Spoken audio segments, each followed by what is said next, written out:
بسم اللہ الرحمن الرحیم، اللہم صلی علی محمد وعلی آل محمد۔ محترم ناظرین و سامعین، بحمد اللہ تعالی آج حضرت عزیز الدین پیر مکی جنیدی سرکار رحمۃ اللہ تعالی علیہ کی بارگاہ میں حاضر ہوئے ہیں۔ آپ رحمۃ اللہ تعالی علیہ کا شمار لاہور کے قدیم اکابر اولیاء میں سے ہوتا ہے۔ آپ رحمۃ اللہ تعالی علیہ کا اصل نام عزیز الدین تھا، لیکن مکہ معظمہ میں 12 سال گزارنے کی وجہ سے آپ پیر مکی سرکار کے نام سے مشہور ہوئے۔ چونکہ آپ رحمۃ اللہ تعالیٰ علیہ کا سلسلہ حضرت سیدنا جنید بغدادی رحمۃ اللہ تعالیٰ علیہ سے جا کر ملتا ہے، تو اس لیے آپ جنیدی بھی کہلائے۔ بغداد میں آپ کا اکثر آنا جانا رہتا تھا، اسی وجہ سے ایک دفعہ کسی اللہ رب العزت کے نیک بندے سے ملاقات ہوئی تو اس نے آپ کی زندگی کی سوچ کا دھارا تبدیل کیا۔ کہا کہ بیٹا، اگر تجھے خدا مل گیا تو سمجھ دنیا کی ہر چیز مل سکتی ہے، لیکن اگر انسان حصول دنیا کی خاطر اپنی زندگی ضائع کر دے تو پھر رضائے الہی کا حصول ناممکن ہو جاتا ہے۔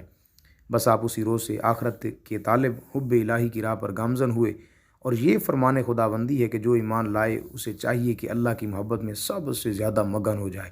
آپ اسی انداز سے پھر مکہ معظمہ میں ایک عرصہ گزارنے کے بعد سفر حرمین طیبین کو چل پڑے۔ مدینہ طیبہ کی خوبصورت وادیوں میں آپ نے ایک عرصہ گزارا اور وہاں سے باطنی محبت سے خوب مالا مال ہوئے، روحانی مشاہدات بھی کیے۔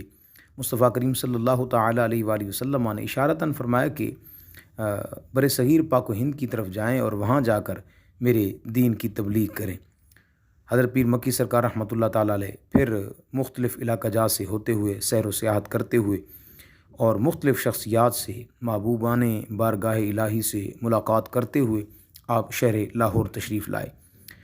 آپ کے تذکرے میں ہمیں ملتا ہے کہ آپ رحمۃ اللہ علیہ جب مکہ معظمہ سے مختلف ممالک اسلامیہ کی سیر کرتے ہوئے جب یہاں تشریف لائے تو یہ اس وقت ملک تاج الدولہ غزنوی، جو خاندان غزنویہ کا آخری حکمران تھا، اس کی حکومت چل رہی تھی۔ خزینۃ الاصفیاء کے مصنف نے بھی آپ کی آمد کے حوالے سے اسی طرح لکھا ہے کہ آپ بغداد شریف سے مکہ معظمہ اور وہاں سے پھر جب وہ شہر لاہور تشریف لائے تو یہ تاج الدولہ غزنوی جو تھا، اس نے آپ کی بارگاہ میں حاضری دی اور آ کر جب وہ دعا کروائی تو آپ نے فرمایا کہ آپ کے لیے ایک وقت ہے، ایک وقت کے لیے تم بادشاہ رہو گے، اس کے بعد یہ بادشاہی تم سے چھن جائے گی۔